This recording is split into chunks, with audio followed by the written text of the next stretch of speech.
एकाग्रता, कंसंट्रेशन, ये वो क्षमता है हमारे मन की जिससे हम किसी एक विशेष वस्तु, रूप या ध्वनि पर लंबे समय तक धारण करते हैं। ऐसे तो हमारे मन के अंदर इतने सारे विचार एक साथ आते हैं, तो एकाग्रता करना थोड़ा कठिन है, पर इसे हम समझते हैं कैसे। एकाग्रता के 3 चरण होते हैं: धारणा, ध्यान, समाधि। धारणा का अर्थ है कि 12 सेकंड तक किसी एक वस्तु पर ध्यान करें। ध्यान का अर्थ है 12 × 12 144 सेकंड तक किसी एक वस्तु को ध्यान करें। और समाधि यानी कि 12 × 12 × 12 25 मिनट 28 सेकंड तक किसी एक वस्तु को ध्यान करें। आपने खेल देखा होगा कि दो पार्टी रस्सियाँ खींच रही है, एक अपनी तरफ और एक अपनी तरफ, तो कुल मिला के वो रस्सी में कोई मूवमेंट नहीं होता है क्योंकि दोनों तरफ से जोर आ रहा है। उसी तरह हमारे माइंड के अंदर, हमारे मन के अंदर अलग अलग विचार आते हैं। भूतकाल के विचार, भविष्यकाल के विचार, शिकायतों के विचार, तुलनात्मक के विचार। तो ये सारे विचार अपनी अपनी तरफ खींचते हैं, तो अंत परिणाम ये आता है कि कुछ ध्यान नहीं रहता है।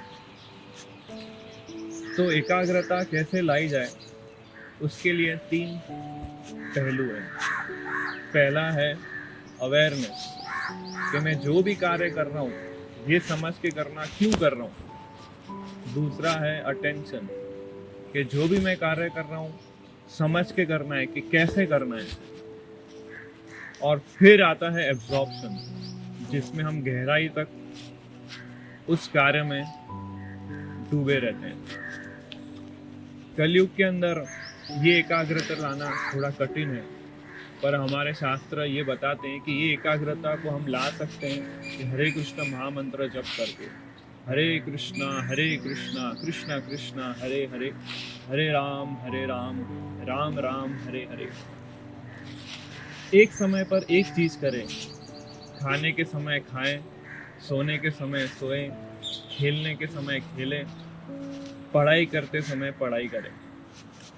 अगर हम ये आदत डालेंगे और ये हरे कृष्ण महामंत्र का जाप करेंगे तो एकाग्रता लाना कठिन नहीं है। तो ये हरे कृष्ण महामंत्र जप करने से एकाग्रता तो आती है, पर साथ साथ इच्छा शक्ति भी प्रबल होती है। इच्छा शक्ति यानी कि विल पावर, यानी कि वो गुण जिससे हम अपने मन को वही कार्य करवाना चाहे जो हम चाहते हैं। इच्छा शक्ति और एकाग्रता दोनों आप ला सकते हैं ये महामंत्र के जप से। और जिसने ये एकाग्रता और इच्छा शक्ति प्रबल कर ली, वो दुनिया का कोई भी कार्य कर सकता है, हर क्षेत्र में सफलता प्राप्त कर सकता है। पर इसके लिए निरंतर प्रयास और धैर्य चाहिए। जैसे वेट लिफ्टर होता है, वो अपने मसल्स को स्ट्रॉन्ग कैसे बनाता है, वजन उठा के बार बार वो प्रैक्टिस करता है, ऐसे उसके मसल्स स्ट्रॉन्ग बनते हैं। ऐसे ही हमें निरंतर प्रयास, धैर्य के साथ इस महामंत्र को जप करना रहेगा, ताकि ग्रेजुअली, धीरे धीरे हमारे अंदर ये एकाग्रता और इच्छा शक्ति के गुण विकसित हो, प्रबल हो और हम सफलता प्राप्त कर सकें। हरे कृष्ण।